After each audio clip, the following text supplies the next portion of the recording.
Here we go. So, welcome to the Embodied Woman podcast, a home for the authentic creative.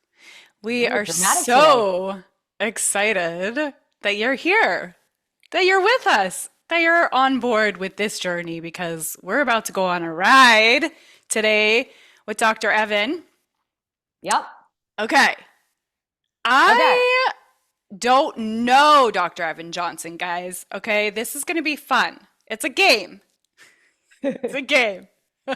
Meet a new friend Meet a game. new doctor today. Who's your doctor? You found him on Instagram, right? And you were like, I want to know this Did I guy. find him or did the universe send him to me? I mean, Well, it's always the latter, really, right? I don't know. He just came into my sphere and then he was like, yes. And I was like, cool. And I want to read his bio, but I kind of want to wait till he pops on to read it. Okay. Sure. Why not? So we were just doing a live Yes, we on were. Instagram. We were Yes, we talking were. about the Embodied Woman Experience happening live in person, the first Embodied Woman Experience ever. This This is is true. the moment. This is the first one, guys. You gotta come. If you don't Yeah, have your get in. ticket yet, we only have 18 spaces left.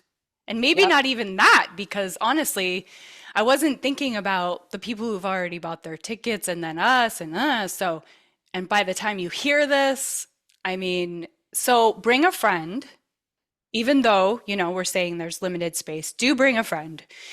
And you can, in the show notes, there'll be a link. You can buy your ticket today, because if you're watching this on YouTube, you might see this in time. Today, you still have time to get it at $48. That is so good because you get two of us for 2 hours.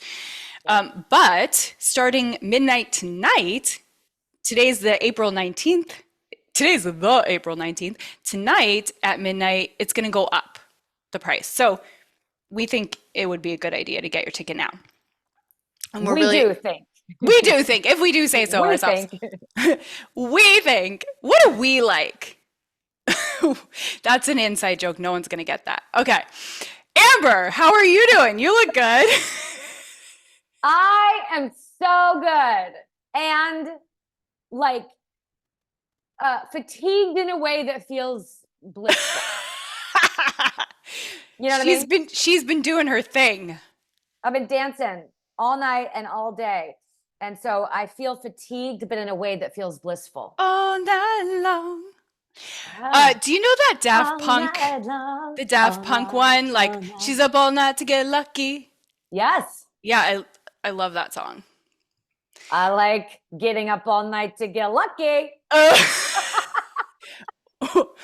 yeah, if you're just tuning in, newsflash. But if you're here for the ride for a while, you know this about Amber.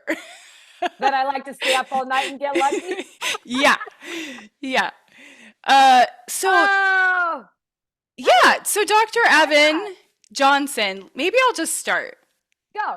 Okay, Dr. Is Evan Johnson, this gonna be like yesterday with Helen, where we were on for like a half an dude, hour? no, here he is. Oh, here he is. Thank God.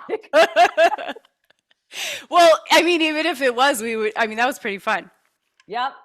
All Although night to get lucky. we do have things to do today. So we're Yes, we do. so excited We and do. honored. Dr. Evan Johnson is Dr. Evan here. Johnson. Yay! What's Hello. up? What's up, everybody? How's it going? Welcome. Good. How are Good. you? Amazing. Yeah, life is great. Life is great. Just had like a massive smoothie bowl and excited to dive into this conversation. I'm feeling good today. Oh my Awesome. God. Well, We're I'm so excited. drinking my Yeah. smoothie right now. So you had your smoothie, and I'm drinking my smoothie.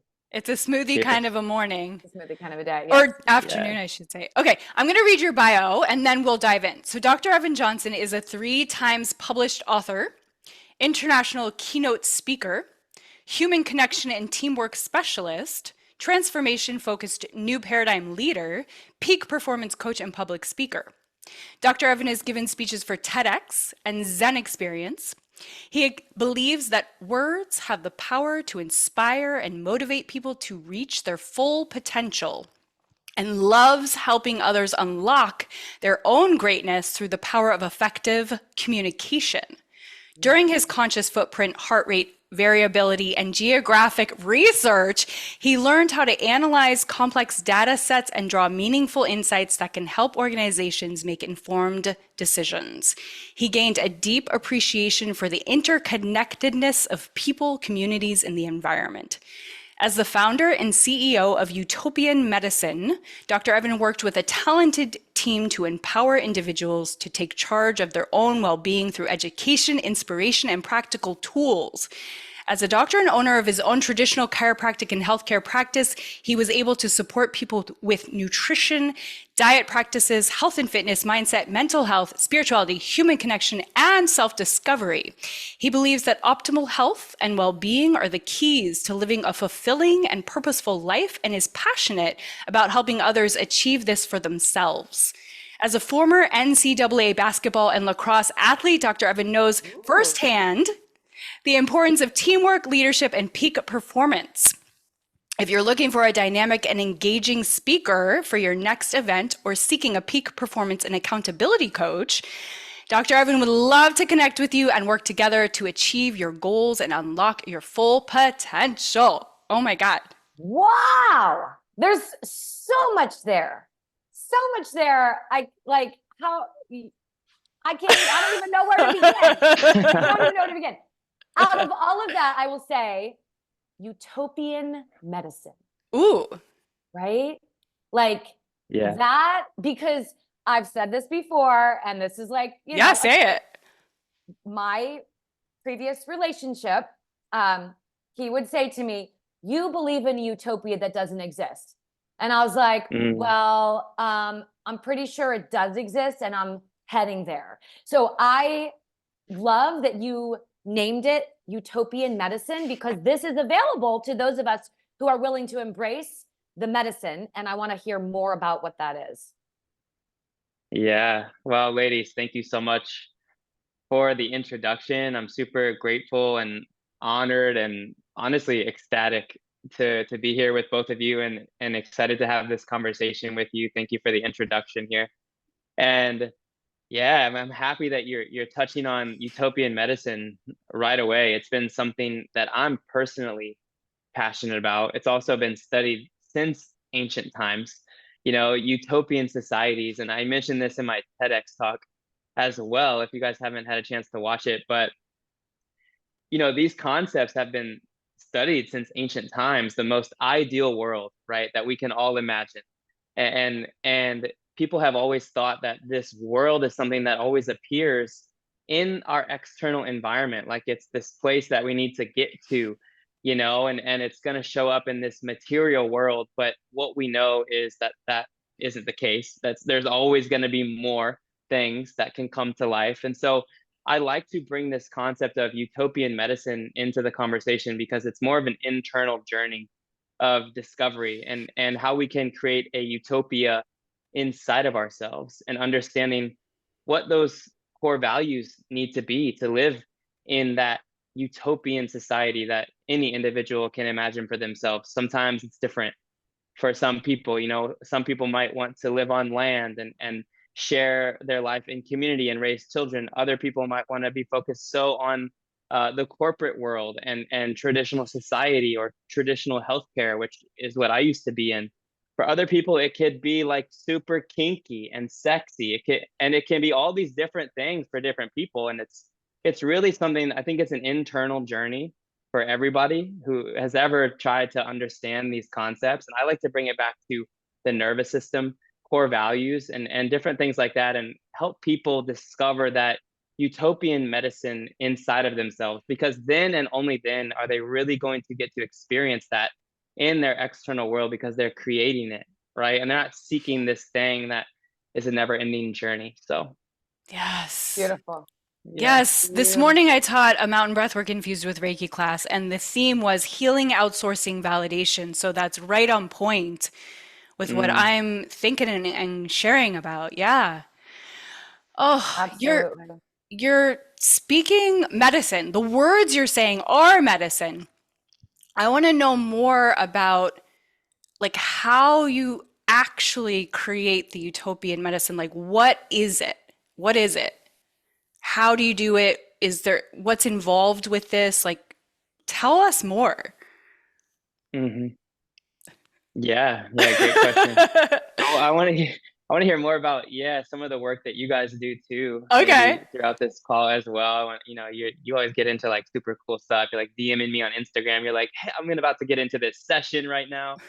And I'm like, dang, this sounds like so much fun. So yeah, it is, it's different for everybody. And I think one thing that I always want to bring this back to again is, in order to begin that journey, people have to be willing to leave behind anything that they've once thought they knew, Mm, or mm, and that Yeah. includes what their nervous system knows as familiar.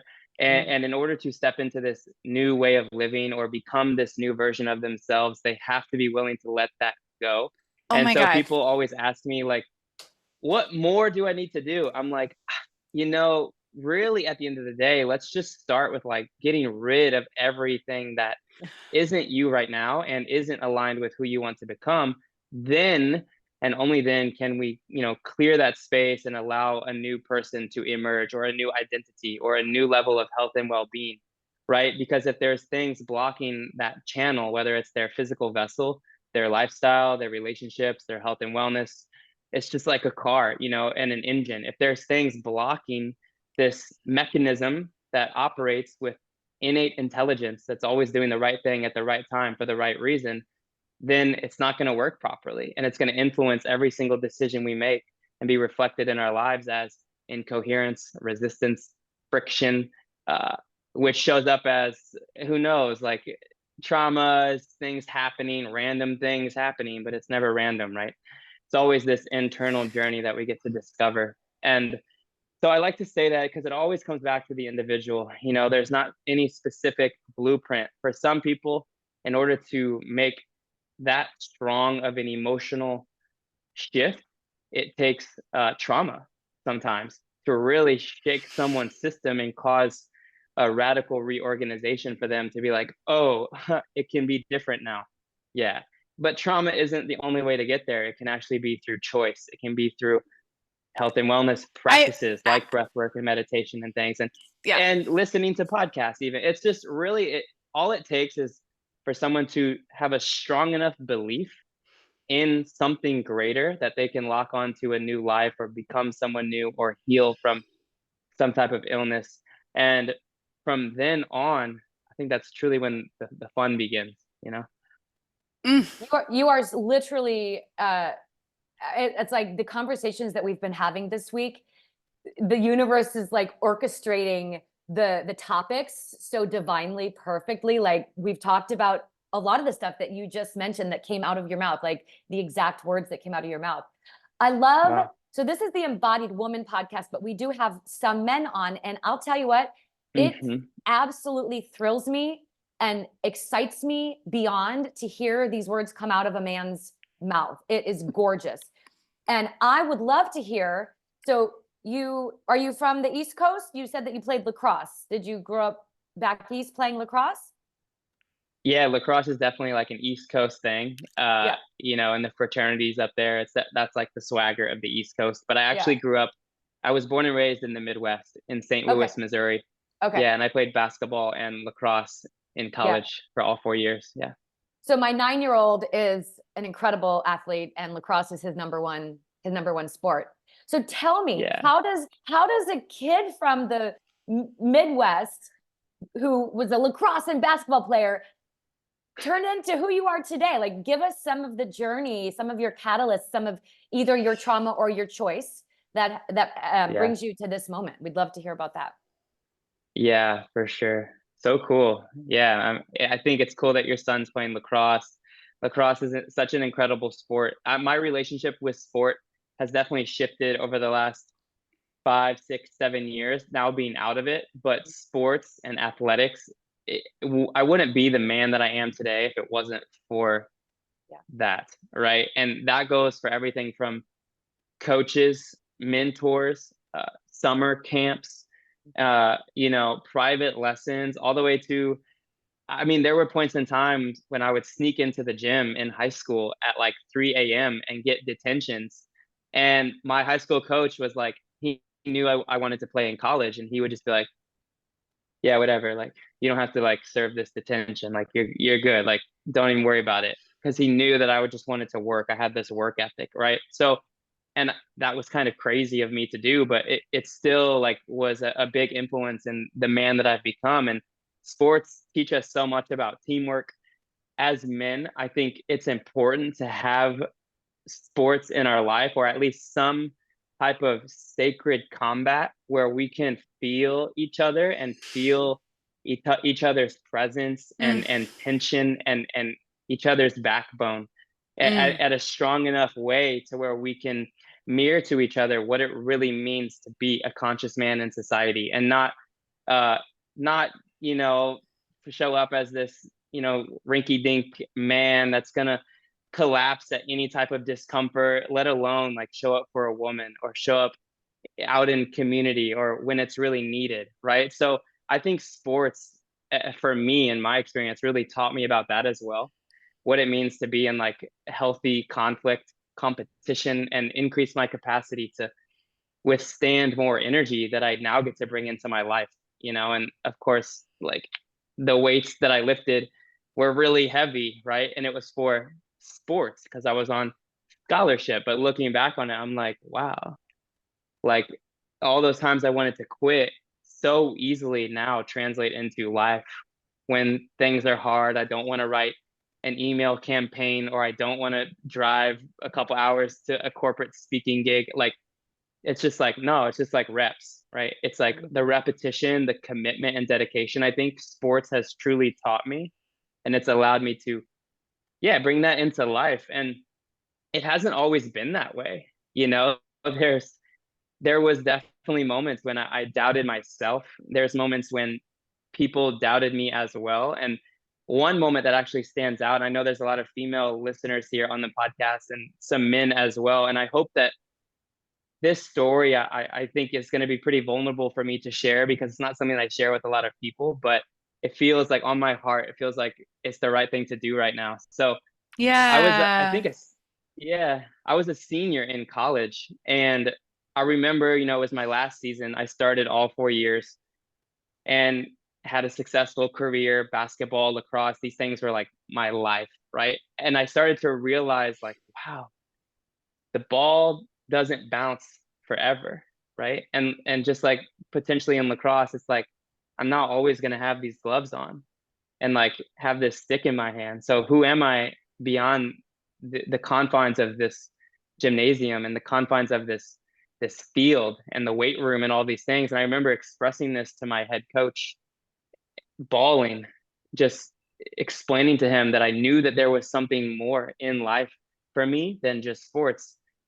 And what he said to me was, Evan, you have to be tougher than that. Stop crying. And it was one of the most intense, triggering moments of my Mm, life to be told, like, stop crying. Like, it was yes. very invalidating. It was Yes. very invalidating to like my experience, but it was also like, yeah, like you're so right. Like, why am I talking to you about this when Mm, I just need to figure it out and like and like look inwards and be with myself and not seek this validation from him to begin with. mm, The man that I spent a lot of time with as my head coach. Of course, I maybe felt some level of safety and security, but that was like that was a moment. It wasn't a fracture, but it was like a whoa, like an expanded perspective for a second in sports and athletics that really showed me like, wow, yeah, like I get to choose this next identity that I have after college sports. Do I want to play in Europe? Do I want to go to chiropractic school? Do I want to step into entrepreneurship right away? And that was like what he did really well, whether he consciously did it or unconsciously, and could have maybe communicated a little bit better in the moment how he delivered it to me. But he really gave me that opportunity to be like, oh yeah, like why am I asking him about this to begin with? Maybe I should just tune in a little bit more. And so there were moments like that, I think, throughout my career that were turning points for me that caused me to look inwards, right? mm, and discover more about who I was beyond athletics that I wouldn't have had the opportunity to do if it wasn't for the framework and container that athletics provided me. So, yeah, outside of that, like, I was able to travel all across the United States playing sports, everything from plane rides to uh, Thousand Oaks, California, New York City, Miami, all the way to like super intense 8-hour bus rides, and throughout this entire experience, there's so much to unpack. I'm not even sure which direction you guys want this I the podcast am to really go, but curious. I'm really yeah, curious with hearing everything you shared, and thank you for being vulnerable and sharing something that you maybe don't normally share. yeah, I yeah, have a vulnerable question which you can answer however you want, and you can sidestep it if you want to. But the for thing sure. that I'm curious about that comes up for me, that's prevalent for me in my life, and that might be something that you could shed light on, is healing the father wound. Because you're talking Mm, about the coach and then going to him and being like, wait, I need to source this for myself. And I feel like the coach is representative of father. And then I don't know what your relationship was like with your father. And we all have amazing stuff about our dads and stuff that was like not what we needed or wasn't meeting our needs. And I think all of us get the opportunity to heal the father wound, whatever that means to us. So I'm just curious, like, what you might have to share about that. yeah, yeah, I love that. I love that. Yeah, thank you for the question. It's pretty obvious that this generation, or maybe not even this generation, because it gets kind of blurry, when we start talking about Yeah.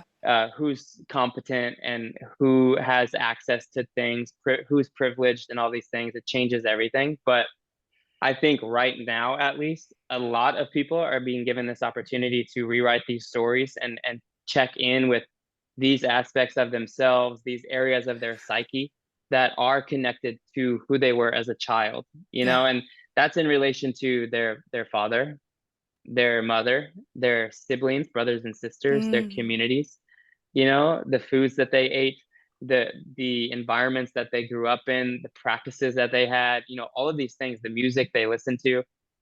I think all of this influences our psyche to the point of getting us to these moments where we're being given an opportunity to shift something, like I was given when I was speaking to my coach. uh, but in specifically in relation to the fatherhood wound, and maybe I'll touch on the motherhood wound Yeah. as well, because I think this shows up for Great. men too. Yes. Yeah.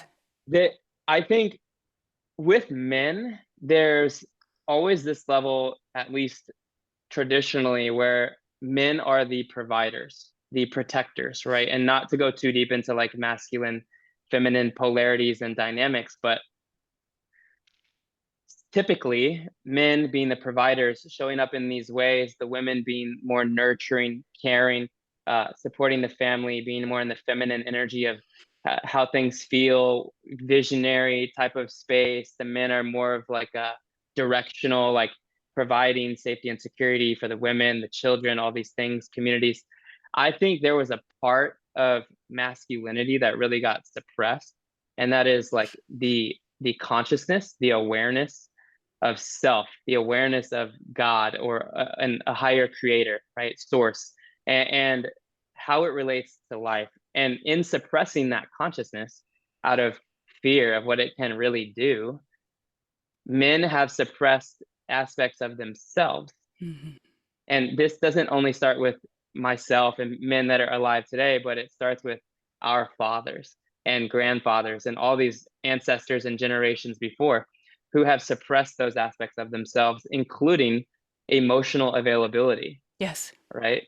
And the ability to show up and support sons and daughters and mothers, actually, Yes. you know Yes. and in suppressing that, like I mentioned earlier, when we suppress these things, it influences every single aspect of our lives, right? And so when fathers do this, the children then learn, oh, well, my father is not available for me to express my emotions because his nervous system doesn't have the capacity to hold me in that experience. And so therefore, to protect myself, I must suppress myself and abandon myself and neglect myself and my needs, so my Yes. father feels safe and doesn't have to look at aspects of himself that are traumatized, right? Right. Because he's not willing to do it because his grandfather didn't show him how to do it either, Yes. you know? And so this gets integrated into our genetic markers. It gets integrated into who we are, into our psyche, into our nervous systems, and it influences the children, right? And so Mm-hmm. in that space, the mechanism of how the way that shows up in the child then is self-abandonment, people pleasing, self-neglect, lack of communication, unhealthy patterns actually too, neurotic behavior, addictions to drugs, alcohol, pornography, all of these things Yeah. that are young men seeking this external validation and emotional stability that they didn't get from their father, Yeah. who really just needed to provide a safe and secure space for them to feel loved and Mm-hmm. that they could just express. Little boys just want to, it's okay for little boys to just be crazy and wild. I think it's important actually. And I'm so excited to be a father someday, whenever that happens, but I don't have it figured out yet. But I know that there's so much to discover when we start with the father and the patterns and behaviors that the father, the grandparents, the grandfathers lived by. We can unpack a lot about an individual's psyche. So in a way, to bring this back to my experience, in that moment when I spoke this to my coach, he was in a way telling 3-year-old, 4-year-old me, stop crying. Mm-hmm. And you have to be tougher than that, right? But now that I've done enough work to meditate with that little boy inside of me and hold him and be with him and be like, I got you, man. Like nothing's gonna shake you. You're all good. I was able to be like, you're right. I'm just gonna stop crying and go sit with that little boy by myself because you can't do it, right? In a way. So was he reflecting potentially things from my father? Yeah, maybe. And I will say my father is an incredible man. He was also a two-sport college athlete, really provided for our family, showed up for my mother. My mother and father are still together. And he was also my coach my whole life. However, of course, humanity is only going to evolve and reach higher states of being and consciousness and existence. And so, yes, there are opportunities for me to unpack that through this experience with my coach, And I think at the end of the day, it's the most important thing to remember is that for myself, for any man who's listening, and for any woman who's listening as well, they were just doing the best that they possibly could, you know, with Yes.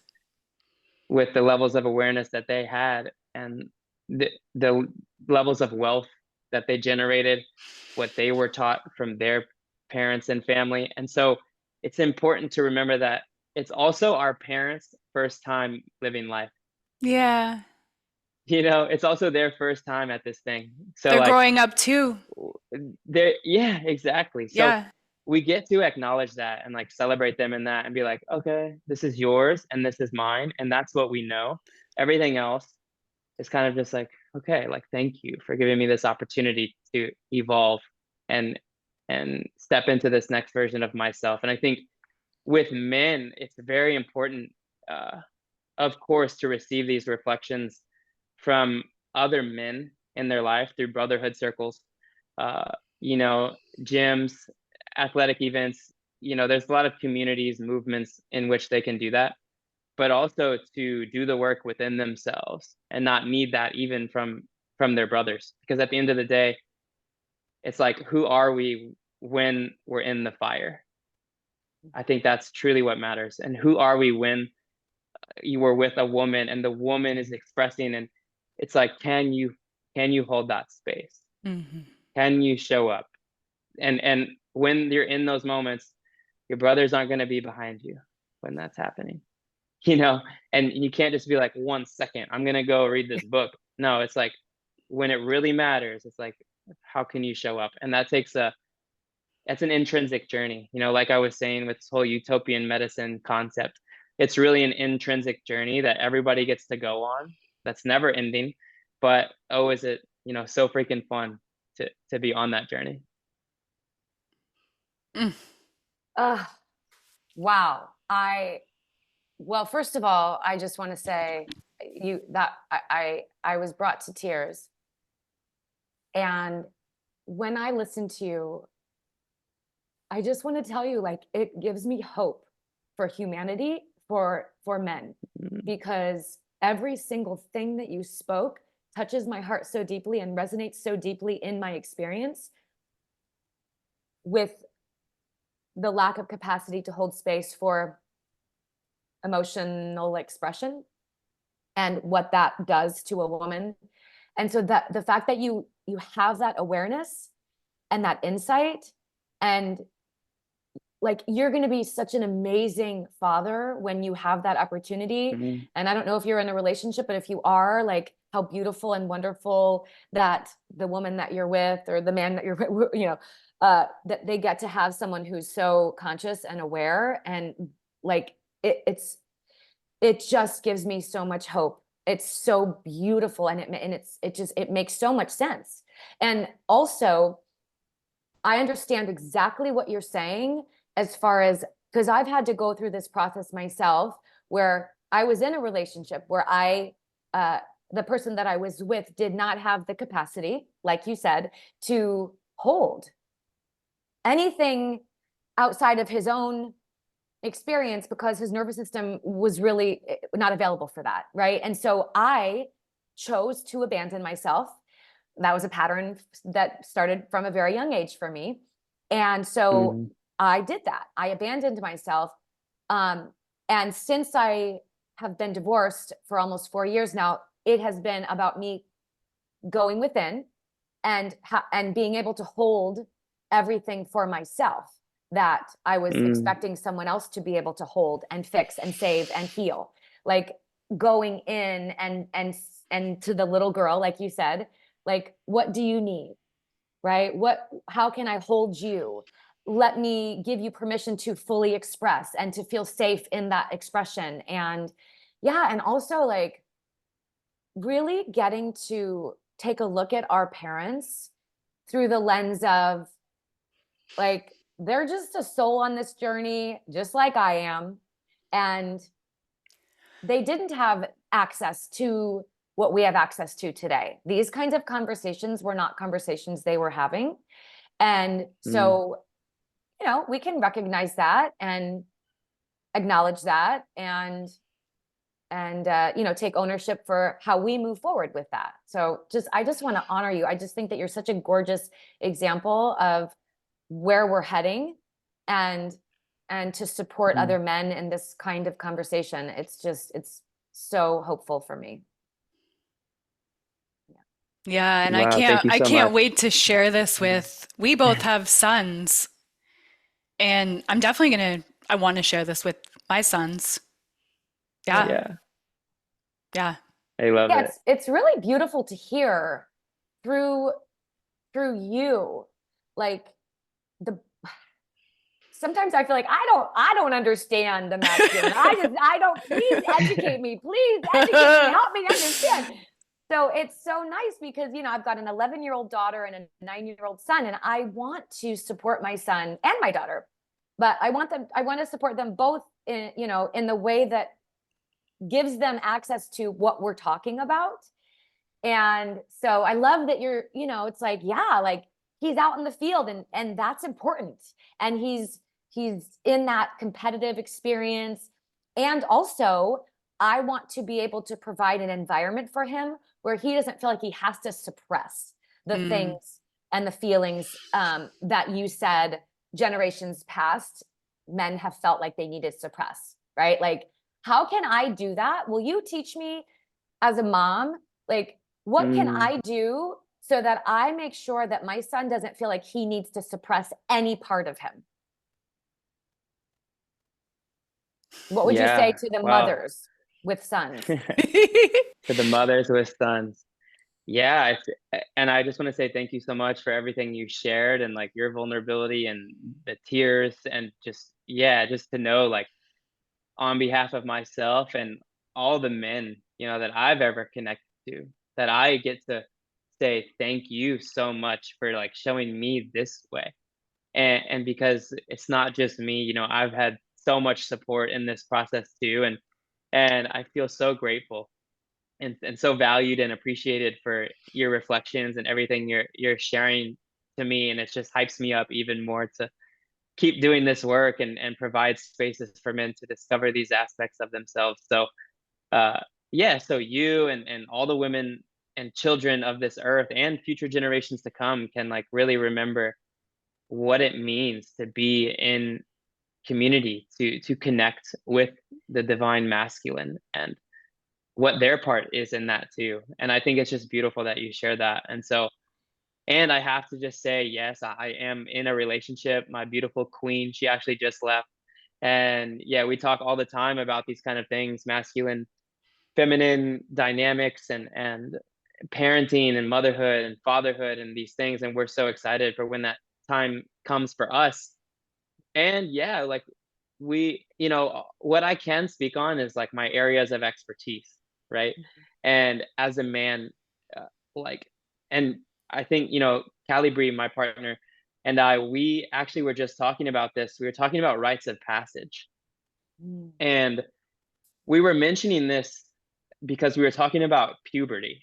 And we were talking about in society, there's like these moments when a man's voice changes, Hmm. right? And a little boy is beginning the journey of puberty, and there's all these, hormonal, sexual, physiological changes that are going on, and one of the most uh, obvious is the voice changing, right? And sometimes when that's happening, the voice crackles.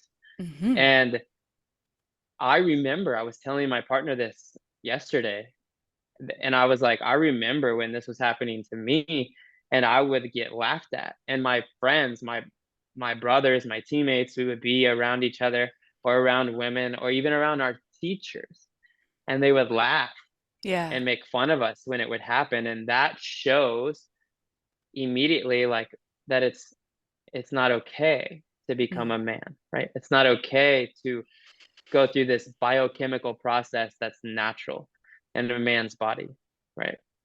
And they don't want this to be about gender or sexuality or religion or cultures and all these different ways that people can identify these days. But in my experience, I think that was pretty intense. And I don't think it affected me that much, because I was like confident, I was an athlete and things, but I don't know if it affected a lot of other people. And the same is true for women, where we want to create a space for women, not my partner and I specifically, but humanity needs to create a space for women where when women start to go through that process and begin their bleeds and begin their cycles and they're in that space, that's also sacred Mhm. and honored, and that it because there's Yes. still a lot of times from a social and psychological standpoint, there's the acceptance, there's like the oh my gosh, there's the embarrassment, there's like Shame.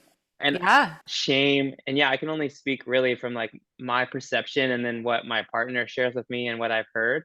But I just think that rites of passage are huge. So in that space, I think from my perspective as a mother, one thing that you could do is to teach your son's nervous system, yes, of course, like rites of passage, but to teach him like weekly or monthly how he can give himself a space to let the beast out of the cage, and like where he can be fully in that state. And maybe that's lacrosse, right? But I think there's still levels of education, these systems that we live in, sports and athletics, to where it's hard for little boys and little girls to be like, wait, what is bullying? Like what is that really? Like is that actually wait, when you said that thing and like were you making fun of this other person?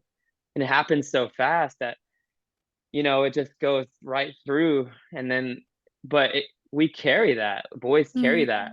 and girls carry Yeah. this too, it's probably different, way different, but these kind of things, like, it's hard because it's so deeply rooted in like the social tendencies of a community or a school system where it's like educating people about what bullying is and figuring out a way to make mental health like so cool and sexy that like if you're meditating and you're like self-aware, it's like so much cooler than if you're dipping and if you're going Right. to the movies on the Friday night, right? It's like I think it's shifting the paradigm into a much different space and figuring out ways to reward your son or and all the women and men watching this, finding new ways to reward positive behaviors and making those actually the most cool things that we can do. And we see it now, with super high level rappers and A-list celebrities talking about conscious eating, right? And like superfoods and meditation and breath work and exercise and taking care of the planet Earth and all these things. So the world is tuning into all of this. I think you intimately have this opportunity to like create a framework with your child and as a relationship and say like we have these monthly check-ins and we have these like weekly or monthly check-ins and then like reward the positive behaviors in ways that feel good for them, right? Instead of and I think I will step into this when I'm a parent. Instead of loving my child how I think they need to be loved or how I know I can love them, I'm excited to love them how they need to be loved and how they express to me that they want to experience my love. And that is like such an ego death that I know is probably in the moment going to be hard for me when that happens, but I think that that's really where the power comes from because then the children are self-enrolling into Yep. transformation Yep. because you're creating that container for them in a safe and secure way rather than directing them and telling them what to do. You're providing opportunities for them to explore for themselves who they want to become and creating that utopian experience inside of themselves, which is totally different from ours because they have totally different consciousness than we do, right? And they're the future, right? And I guess I have that as well with people in my life. So I think that's the key is like creating that opportunity for them to express at the highest level and making it okay for whatever comes through. And Yeah. Yeah. there's levels to it, right? There's levels to it.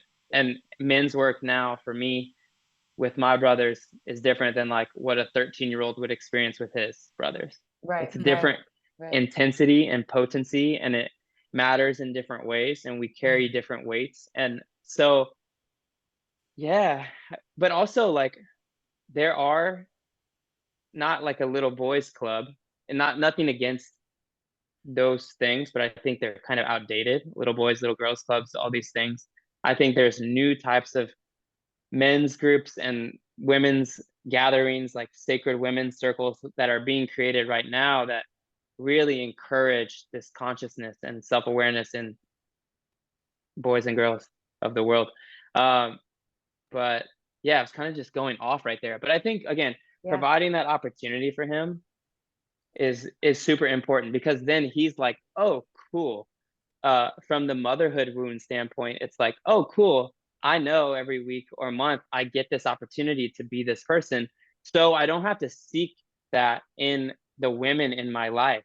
I get to Right. just be this and then like receive this medicine with my mother and then show up for these women in my life as 12-year-olds. I don't know if they're dating these days, but whatever they're doing, it's like No. My daughter has a boy that she likes to text. I don't know. That's about it right now. But I have to just share this quick little story, and then Sarah, you probably have something you want to ask. But thank you for that because that actually brought me back into how I think I'm already doing that. Like, and it's along the lines of what we talked about as far as giving our children the opportunity to go within and trust their own authority. And I have learned my son, when he has an explosive experience emotionally, right? Like if he gets very frustrated or angry or whatever, I want to calm him and soothe him and get him to talk, right? I am discovering that he likes to be witnessed and held without me trying to change anything that he's experiencing. And then he likes to be alone. Yeah. He likes to go and be alone. And I've had to, like you said, that can be hard, because like I want to go in and I'm going to hug him and be like, let me help you. And so I'm getting better at it, and not taking it personally, right? And so just the other day, he had one of those explosive experiences, and I was like, okay, like, I love you. I'm here for you. I get it. Like, Yeah. and so he went in the other room, and I went in and I was like, so would you rather be alone? Do you need some more time? Or do you want me to sit down next to you? And he's like, I think I need a little bit more time alone. I was like, got it. Cool. And I left. Right. And so I feel very happy that I'm able to offer that to him, because I'm not punishing him or making him wrong for needing alone time and being able to source within. And I think that is because I have awareness that it's, even though there's a part of me that's like, he doesn't want me, he's rejecting me, like, right, that I'm able to say, cool, like, that's what he needs. And then as soon as he's ready, he's like, Mom, I'm like, yeah, buddy, you good? He's like, I'm good, I'm ready for a hug now, right? So like, just, yeah, like, I think I kind of answered my own question through listening to your answer. Yeah. Right, is like, the way that we take away this need to suppress is by not suppressing it, by allowing anything that surfaces to be allowed, and space for it. And then to also give them the opportunity to source within and be their own authority. What do you need in this moment? I'm here for you. I love you. I got you. And you know what you need right now. So like, when you're ready to welcome me in, I'm here. If you need alone time, I'm here. Whereas my daughter doesn't really need as much alone time. She wants to more, like, connect. And so anyway, Yeah. that was really helpful, and it helped me kind of answer that question. So powerful. Yeah, I love that. I had that same Cool. experience this morning with Bodhi. He was having a really, really hard morning, and he was name calling me. And I was like, that's not okay. We don't do that. You can say, here's all the feelings you could be having right now, potentially. You could be like, I'm sad, I'm scared, I'm frustrated. I was giving him some like ways of understanding what was going on with him, but I was like, I'm not okay with you name calling. And then we were talking in his room, and he was crying and screaming. And then he said, because he couldn't find socks that he wanted, and I moved his socks, which I didn't do, but it's my fault. So, and he was like crying and saying, I want you to get out of my room this morning. And I said, okay, I am going to do that. And also, it's not okay. So it's like that boundary thing too, right? Of like, yeah. I mean, we're just open it. We're just like, hey, can we talk about our motherhood problems now? I love this. You're like, I great. love it so much. I love it so much. Yeah, and there's so many levels to it too. With what both of you are saying is so powerful. So celebrating you both in that, I think it's so cool that you're doing that and providing that for your children and your sons and daughters. And then like, I think the next level of that is like, cool, they're able to express in this way, and it's okay. And how much can you encourage them and support them in that evolution, and actually like, yeah, move them into that space of being so conscious of those things that they get to the point where they get to harness it, right? And acknowledge where it's coming from. And this is a lot of men's work today, is of course not shaming those emotions, but looking at them, looking at those emotions in the presence of other men, other brothers, where there's nowhere to hide, and getting asked questions like, yeah, I see that fire in your eyes and that anger. What are you going to do with it right now? Yes. And then giving the man the opportunity to check in with himself in a sacred container, hypothetically speaking, not to drop everyone too into like a visual space, but if a man was face to face with another man and other men around him and looking face to face with him and being like, I see your anger. Hmm. What are you going to do with it? And the man has a choice to swing at that man and drop into like sacred combat consensually if both parties are like, yeah, let's fight about it, or to be held by his brothers and constrained and encouraged to go towards that anger, to heal these deep childhood wounds, right? Or to just let it out and let the wild man out, right? And so that when that capacity arises in life, they can be conscious of it and be like, oh, I know this feeling. It's happened before. Yes, This is because where it we, comes from. And I'm going to redirect this towards my purpose and my mission versus uh, going home at this time of the day and being in my wife's presence. What if I went to crush a workout and cleared my system and had yes. some work calls and brought that energy after taking that energy into my purpose, my mission, my goals back home as a clear man, more connected and grounded than ever before. And these kind of things I think are where the real medicine comes in, because it's all a game of consciousness and being aware of what's happening. And so that can start really, yeah, this is a good question. I think that can start as early as we want it to, because children are so intelligent. Maybe not the combat type of stuff, but Well, that's happening yeah, anyway. The yeah, boys together, they're already doing that. true. Oh my God, true. Yeah, my brother, I have three brothers. I have one Oh, older wow. brother and two younger You brothers. know. Yeah. Yeah, so it's a part of it for sure. But I think the intentionality behind it Right. is really how we reprogram these neural pathways into uh yeah, like a new way, it's just a new way of Yeah. showing up as a man, and that takes deep work, and I think it can start at any age. I And love, yeah. yeah, and it's like it's about um who these kids are surrounded by too.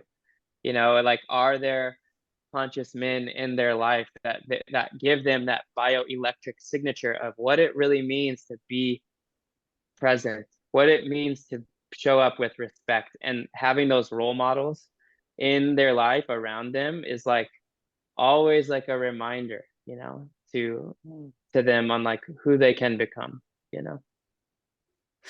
I love how you were talking about, like, I see the fire in your eyes. What are you going to do with it?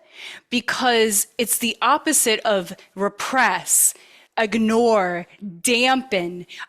We don't Hmm. want to dampen the fire in our men, right? Like, Right. we want them to have that fire, like, keep that fire, and then channel it in healthy ways. Yep. Yep. Yep. And that's exactly it. That's the game, because I firmly believe that women actually love it. I Yeah. think I think that it's actually, and you guys can, like correct me if I'm wrong, or you can affirm this, but when a man is conscious of it, I think it's actually so sexy Mhm. and powerful, right? Because it's not hidden in the dark, it's on display. And then we get to communicate about it and celebrate it, or bring it into the bedroom and have fun with it, right? Yeah. Or bring it into life, send them on a trip, play, so there's so many different things that can happen with that energy, and that always brings deeper self-awareness and healing for the union or the relationship at hand. And so I love what you said. It's like it's so important, I think, not to suppress it and try to toss it to the side, but to encourage it, and then um, invite them, any man, children, men, even elderly men. I know I speak to men that are much older than me about this too. Mm. And it's like there's always that opportunity, I think it comes back to that. There's always these opportunities to rewrite what is possible. And that's where the fun begins, because life wants to express itself. and we get to Yeah. utilize this energy that's coming through us in whatever ways we desire, you know? That's so this, you know, we talk often about the embodied woman, right? But this is making me think, because we talk about, you know, for women, like we often discuss like our sacred sexuality and our sensuality, our life force energy, tapping into that. And that's, you know, that's like where we really are in our most authentic power. That's what we're sourcing Yeah. from. Whereas for men, like it's what you just said, it's that fire, it's that. And so bringing that, and that's what creates that polarity. And that's Yeah. the opportunity for union, when both are conscious of every aspect of themselves, being alive, being online, being right, fired up in a conscious way. I would love for you Yeah. to talk about, like, you kind of started to talk about this, like the practices. We often ask the people on our podcast, like, what are the embodiment practices that you go to help you feel like the embodied woman or the embodied man? Because what you were describing sounds to me like the definition of an embodied man. Having the awareness, really like making a conscious choice how to channel that energy, and then implementing the practices that you know that work for you, so that you can go back as a clean vessel, right? For whoever that you're going to be in an environment with. So what are your go-to practices, and when do you feel the most embodied as a man? Yeah. It's an excellent question. And yeah, it's so different, you know, exploring sexuality. I think for men and women, it is like a complete polarity. You know, I think stereotypically in that space, the women and in life are more receptive and open and regulated and calm and chill, where the man is very penetrative and directional and certain, and is providing a container for life to express itself, right? And I think it's that polarity is present in all aspects of life. And that's the true goal, is when people come together in union, is they want to live in those polarities as much as possible, where the woman can feel and express and be in that state, and the man can be analytical and logical and plan things and stay organized and bring the direction and these kind of traits into the relationship. So not to get into much of a heady space, but yes, what you said is so true. It comes back to embodiment.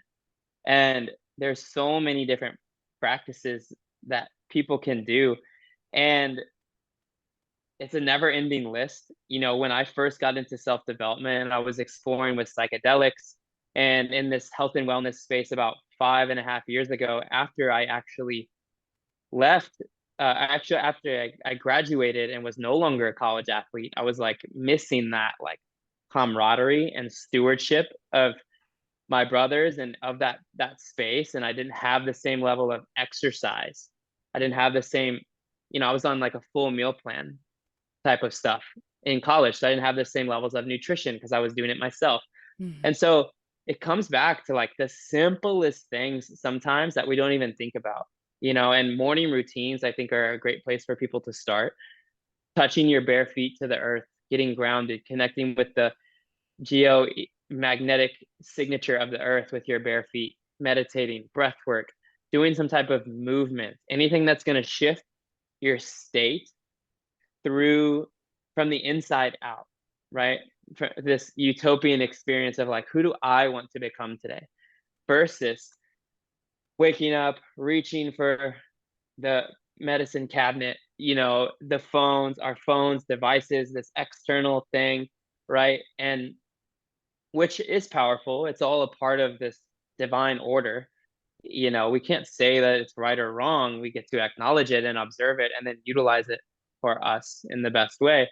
But there's so many embodiment practices that it's almost like too many to list. What I'm passionate right now about, I think, beyond those ones is, like I stated before, is like increasing my capacity, and that includes super heavy weightlifting. Yesterday, actually, I was at a brotherhood circle here in Austin, Texas, and was lifting weights with about 50 other guys at this huge CrossFit gym. And it was so good for me. And there's a lot of ways that I show up and hold the space and elevate the container. And there's other times when like the weight was super heavy. And there was these two guys that I was partnered with that were like, just go now. Just go, just move forwards, just go. You can do this. And I was like, you're right. And I just crushed it. And I wouldn't have done it if it wasn't for them just being like, brother, tap in right now. Stop wasting time. Time is your currency, ultimately, is what they were saying. Go, move forward, step into your direction. Stop looking around, just move forwards in your body, pick up the weights, put them down safely, obviously, and then let's keep working out. This is a group effort, right? And so I think weightlifting is super important. Having that ability to live in the highest state of expression, whether it's jujitsu, uh, very masculine oriented movement patterns, primal movement flows. Like yoga is more of a feminine type of movement, I think, other than the structural balance, these kind of things, aspects of it. There's primal movement flows, which are very connected to the earth. It takes a lot of strength. It's animalistic, right? It brings out that primal nature, right, of existence. And we are a part of the natural world, not separate from it. And we have to remember that, I think, when we're doing these embodiment practices, because at the end of the day, it comes back to like why we're doing it in the first place. And for some people, they can connect to that energy through meditation. Some people can connect to it through sex even. I know my partner and I, we definitely enjoy those kind of scenes and playing out these kinds of roles, like role playing in our sexual health and well-being too. These polarities and being like, look, right now I had this kind of day. This is what I'd love to experience tonight. I'd love to know your like non-negotiables. But outside of that, can we just kind of like get after it? And then we have a conversation about it. And then we both get to tap into these polarities through our sex, right? Which needs to be in a super healthy, consensual space. But when that's done in the right way, and people can look up BDSM and all these different kinds of things as well, but that can also be transformational. I think it's really just about, if people are just starting this journey, keeping an open mind to what ways this medicine can show up in their lives, because at the end of the day, it's all just medicine. It's all medicine. This conversation could be medicine for people, just like it was medicine for us here having this talk in ways that we get to experience. And so being open to that and being curious and moving forwards with the right intentions, I think is a huge key. And I'm just super hopeful, because once people hear this kind of information, like I like to state, there's this innate intelligence inside of us that wants to live its best life. So I think unconsciously, just because people hear this stuff, their life is already becoming this type of embodiment, exploration of who they get to become. What is self-discovery and self-development, just at subtle levels, right? Or else they wouldn't be hearing this information. Yeah. And this probably happens for me in other ways, in relations to scaling a business or things that I'm stepping into more of, right? And so I think just like trusting, being open, and being in a very curious and explorative place is really, at the end of the day, a huge focus, because the list goes on and on for like embodiment type of things, We definitely did not Amazing. have enough time. We did not have enough time, but what you shared is so boiled down and potent and powerful that I feel that that's probably enough that people, when they listen, are going to be saturated anyway. So even though I want to hear like another 3 hours of what you have to share, I feel like this is good to start with, and maybe we can do a part two another time, because I'd love to ask you more questions, but obviously we have to wrap up. Yeah. Is there a juicy, potent experience that you're really wanting to invite people into that's like so exciting for you? Like, what's that top thing for you?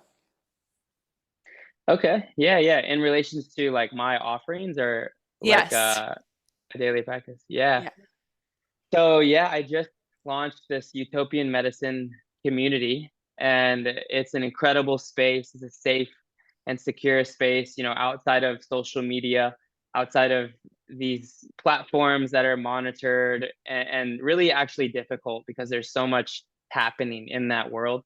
The Utopian Medicine community is a place for people to come in, have these kinds of conversations about these topics that matter, to get private coaching from me every single day. I'm going to be in the community. It's actually where my biggest focus is right now. So people can join the community, men, women, children of all ethnicities, cultures, backgrounds can join the community. I'm going to be in there speaking weekly. We have group coaching calls, live sessions, community groups, online courses about everything from sex, love, and relationships to business to mindset 101, these kind of things that have really helped me in my journey. So you can join the community. I'm Amazing. sure the ladies here can get you guys the link, or maybe it'll get Yes, posted it'll be in the show here notes. in the Yes. podcast. Yeah, so you can come on into there. Like, let's have conversations about these super incredible topics and continue to grow together, So because that's really what it's all about. what is the website or the Instagram that you want them to link into what you're talking about? Yeah, you can find me on Instagram. It's just Become the Medicine Okay, is my Instagram, and then the link is in my bio. But got otherwise, it. it's a school community, so I'll give you guys the private link. You can use that link, go to the community, Okay. sign up. Send me a message on Instagram as well. Like I said, it's just at Become the Medicine is my Instagram account. I love You that can just go name. in there. Yeah, yeah, you can just go in there, send me a DM. Let me know you want to join the community. Let me know you watch the podcast, post the recording, something like that, and we'll get you linked up for sure. But thank you everybody so much for listening. I'm excited to meet you. I'm hopeful that I get to chat with you all soon. And go watch Dr. Evan Johnson's TED Talk if you Yes. haven't already. I've been following you on Instagram and I love seeing all of the dance parties and just the expressiveness. There's such a incredible energy and life force that you have. You have this combination of like embodiment and knowledge and practice and like this masculine competition energy, but then you also are like so compassionate. Like you are the whole package. So of course you're inviting Oh, in, wow. Thank you so much. women and children. It's like, of course, because you're answering the call to everyone. It's so amazing. Thank you for doing the work you're doing. Thank you. Mm, Yeah, wow. Thank that's you so exactly much. what I was going to say. I was going to say that's how I wanted to end with I you. took the words out of your mouth. Go I did. ahead. I did. I wanted to say that. Thank you. Like, I know, Siri knows, we know what it takes to say yes to the call of your soul. We know the courage it takes. We know, you know, what you have to move through in order to filter out the noise, the ego, the whatever you want to call it, and really just stay the course. And Yeah. you are so devoted to that. And so thank you for continuing to show up, and you're so tapped into knowing what your role is in this lifetime to serve humanity and what is happening on planet Earth in humanity. Like, you're so in alignment with what your unique specific role is, and to usher this in. And that's so exciting. And I think like every single human, right? If we can facilitate that for everyone to help connect them to what their unique divine mission is, like the sky's the limit. And we will, live to hopefully experience even more of this utopian world that we know is possible. So yay Yes. for you. You're awesome. Yes. Yay. We are awesome. I love it. Yeah. Love Thank it. you, ladies, so much for having me on the show. I had a blast This is speaking with so Awesome. you. fun. Yep. And Thank yeah. you. Thank you. Thank you so much for your whole heart and all of your wisdom. Thank you. Keep Yeah. going. Keep going. We're going to keep chatting and wrap up. And so we'll let you go because we know your time is precious and we will share everything as soon as it's ready. Thank you so much, Evan. Thank you.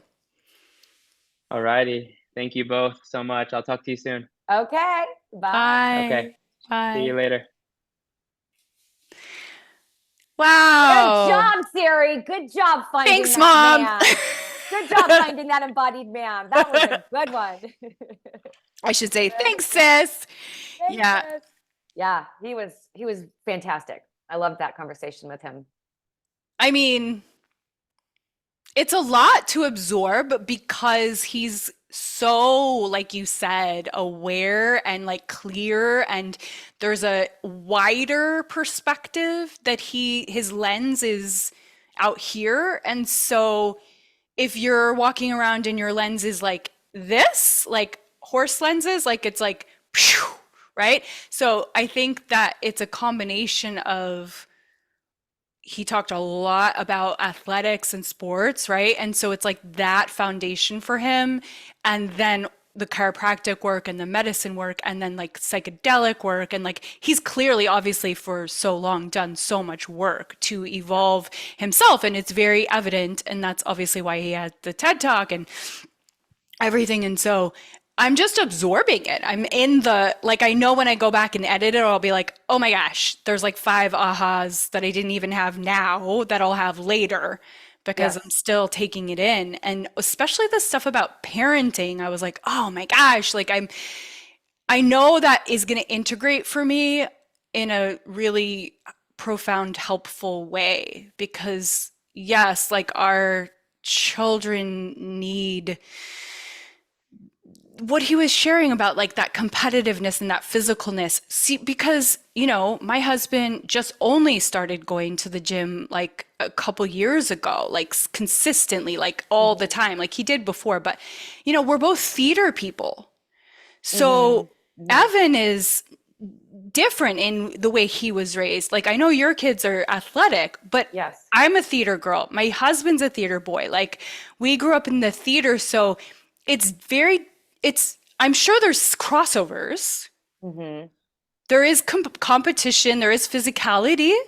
Mm-hmm. But it's different because it's very much a world of expression and emotion. Mm-hmm. Um, and it is collaborative like athletics it can be, but Mm-hmm. it's not competitive and physical in the same way.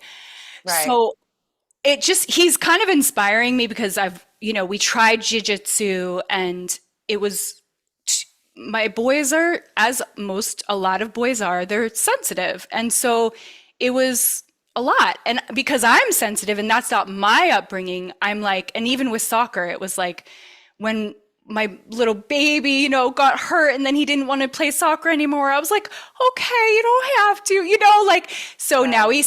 swims. But you Right. have obviously, you had your ex-husband was athletic and your Yeah. kids are athletic, so you can relate in that way. So, Yeah. what is that? Well, I think, You also understand the theater world. yes, I do. 111. I think what it is however uh, men and women tap into their unique and innate um, masculine, feminine energy, right? Like, because I was very, I would say like more of the yang energy. Like I was like high intensity, right? Like I've talked, Like you well, I've said told that to story. Tracy Lit, you were like, I kind of lost my voice a little bit because I was like, Oh yeah, okay, you got this. I was like the fitness instructor that was like, come on, right? Like, Yeah. and I would like go to the gym. I was not a yoga person. I'm like, I can't do this yoga. Like I would go to the gym and I would be there for like 2 hours and I loved feeling that. So I was very in touch with my masculinity or the masculine energy in Mm, like mm. that kind of, Yeah. um, energy. But I was also a dancer. And so I was also very in touch with my own like sexuality and sensuality. Yeah. And the feminine Um, and the flow. yeah, so I think that it's kind of about like finding the balance, and Yeah. it doesn't have to be competitive sports for every boy, but how can they tap into their innate like masculine energy to find a balance, Yeah. right? So What like is that we for them? put a punching bag in Phoenix's room and Right. we've been encouraging him to use that. The Cool. ball pit we've got in the TV room. So, we're Yeah. like uh, sensory experiences. Yep. But yeah, like we're all just like, how can we provide the confidence? Because that's what I feel like that upbringing gives you is this like deep, like dance. Yep. sports, Yep. and maybe performance. You know, there is a level of confidence you obviously you get from performance. Yeah. But yeah, it's like, how can we create these, yes, safe spaces that you and I are working to do, because that's our Mhm. intention. So it's like it's already there. But then also to like provide opportunities, and I know you're doing this, for them to have the fire. Mhm. Like, where can they, what are you going to do with that fire? Yeah. Yeah. Well, my son definitely, I mean, he's very balanced, I would say, in that way, because he's very sensitive and he's Hmm. very expressive in his emotionality. And I provide uh, Yeah. intentionally a very safe space to express Yes. emotionally. And also he's on the field and yeah, like he's Right. aggressive, he's out there, he's tough, Yep. and he's got some swag, like he is confident. He's got that, you Because know, of that. Yeah. because of that, for sure. And then my daughter, um, she's a dancer, so she's like, connected to that. Um, and she's tough too. Like you know, She's she's tough. sassy.